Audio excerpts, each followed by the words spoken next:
السلام علیکم ورحمۃ اللہ وبرکاتہ۔ امید ہے آپ سب خیریت سے ہوں گے۔ اللہ رب العزت ہم سب کو اپنے حفظ و امان میں رکھے۔ آج اب انشاءاللہ فضائل رمضان کی حدیث نمبر 6 پڑھیں گے۔ بسم اللہ الرحمن الرحیم، نحمدہ ونصلی علی رسولہ الکریم۔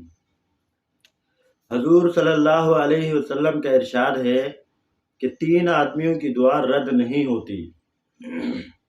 ایک روزہ دار کی افطار کے وقت، دوسرے عادل بادشاہ کی دعا، تیسرے مظلوم کی جس کو حق تعالی شانو بادلوں سے اوپر اٹھا لیتے ہیں اور آسمان کے دروازے اس کے لیے کھول دیے جاتے ہیں، اور ارشاد ہوتا ہے کہ میں تیری ضرور مدد کروں گا کسی مصلحت سے کچھ دیر ہو جائے۔ فائدے میں شیخ الحدیث لکھتے ہیں،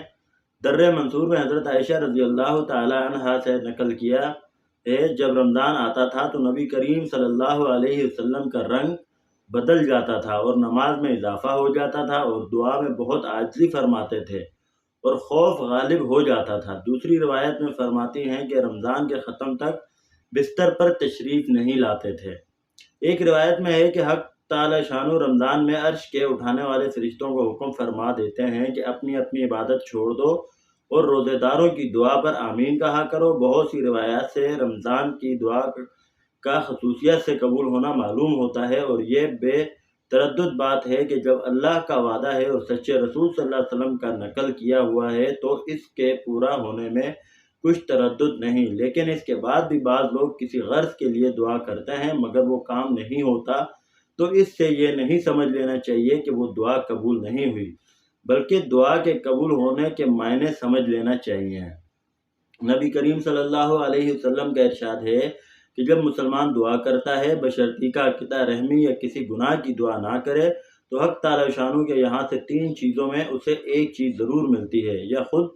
وہی چیز ملتی ہے جس کی دعا کی، یا اس کے بدلے میں کوئی برائی یا مصیبت اس سے ہٹا دی جاتی ہے، یا آخرت میں اسی قدر ثواب اس کا حصے میں لگا دیا جاتا ہے۔ ایک حدیث میں آیا ہے کہ قیامت کے دن حق تعالی شانو بندے کو بلا کر ارشاد فرمائیں گے کہ اے میرے بندے، میں نے تجھے دعا کرنے کا حکم دیا تھا اور اس کے قبول کرنے کا وعدہ کیا تھا، تو نے مجھ سے دعا مانگی تھی۔ وہ عرض کرے گا کہ مانگی تھی۔ اس پر ارشاد ہوگا کہ تو نے کوئی دعا ایسی نہیں کی جس کو میں نے قبول نہ کیا ہو، تو نے فلاں دعا مانگی تھی کہ فلاں تکلیف ہٹا دی جائے، میں نے اس کو دنیا میں پورا کر دیا تھا، اور فلاں غم کے دفع ہونے کے لیے دعا کی تھی مگر اس کا اثر کچھ تجھے معلوم نہیں ہوا، میں نے اس کے بدلے میں فلاں اجر و ثواب تیرے لیے متعین کیا۔ حضور صلی اللہ علیہ وسلم ارشاد فرماتے ہیں کہ اس کو ہر دعا یاد کرائی جاوے گی اور اس کا دنیا میں پورا ہونا یا آخرت میں اس کے عوض بتلایا جاوے گا۔ اس اجر و ثواب کی کثرت کو دیکھ کر وہ بندہ اس کی تمنا کرے گا کہ کاش دنیا میں اس کی کوئی بھی دعا پوری نہ ہوئی ہوتی کہ یہاں اس کا اس قدر اجر ملتا۔ غرض دعا نہایت ہی اہم چیز ہے، اس کی طرف سے غفلت بڑے سخت نقصان اور خسارے کی بات ہے، اور ظاہر میں اگر قبول کے آثار نہ دیکھیں تو بد دل نہ ہونا چاہیے۔ اس رسالہ کے ختم پر جو لمبی حدیث آ رہی ہے اس سے یہ بھی معلوم ہوتا ہے کہ اس میں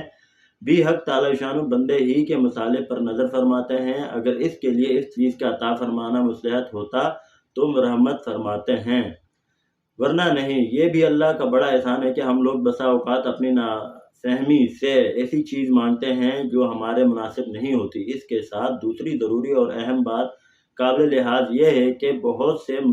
مرد اور عورتیں تو خاص طور سے اس مرض میں مبتلا ہیں کہ بسا اوقات غصے اور رنج میں اولاد وغیرہ کو بددعا دیتے ہیں۔ یاد رکھیں کہ اللہ جل شانہ کے عالی دربار میں بعض اوقات ایسے خاص قبولیت کے ہوتے ہیں جو مانگو مل جاتا ہے۔ یہ احمق غصے میں اول تو اولاد کو کوستی ہیں، اور جب وہ مر جاتی ہیں یا کسی مصیبت میں مبتلا ہو جاتی ہیں تو پھر روتی پھرتی ہیں، اور اس کا خیال بھی نہیں آتا کہ یہ مصیبت خود ہی اپنی بددعا سے مانگی ہے۔ نبی کریم صلی اللہ علیہ وسلم کا ارشاد ہے کہ اپنی جانوں اور اولاد کو نیز مال اور خادموں کو بددعا نہ دیا کرو، مبادا اللہ کے کسی ایسے خاص وقت میں واقع ہو جائے جو قبولیت کا ہے۔ بالخصوص رمضان المبارک کے تمام مہینہ تو بہت ہی خاص وقت ہے، اس میں اہتمام سے بچنے کی کوشش اشد ضرورت ہے۔ حضرت عمر رضی اللہ تعالیٰ عنہ حضور اکرم صلی اللہ علیہ وسلم سے نقل کرتے ہیں کہ رمضان المبارک میں اللہ کو یاد کرنے والا شخص بخشایا ہے اور اللہ سے مانگنے والا نامراد نہیں رہتا۔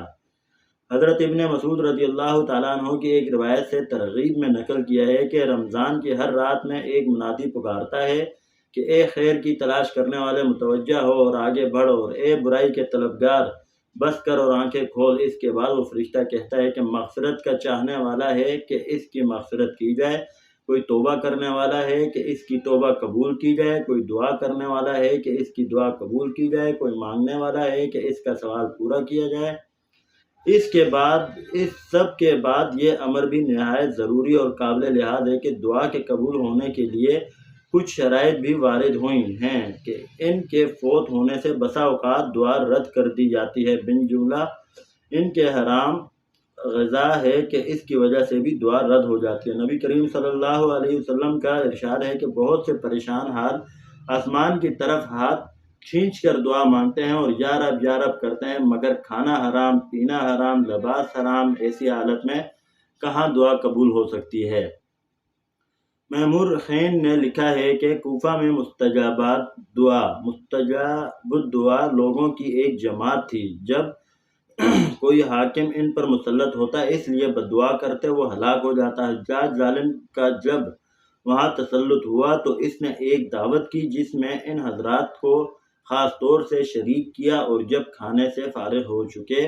تو اس نے کہا کہ میں ان لوگوں کی بددعا سے محفوظ ہو گیا کہ حرام کی روزی ان کے پیٹ میں داخل ہو گئی۔ اس کے ساتھ ہمارے زمانے کی حلال روزی پر بھی ایک نگاہ ڈالی جائے، جہاں ہر وقت سود تک کے جواز کی کوششیں جاری ہوں، ملازمین رشوت اور تاجرت دھوکہ دینے کو بہتر سمجھتے ہوں۔ بس میرے محترم بھائیوں، دوستوں، بزرگوں، اللہ رب العزت جو ہم نے پڑھا سنا اس پر ہم سب کو عمل کرنے کی توفیق عطا فرمائے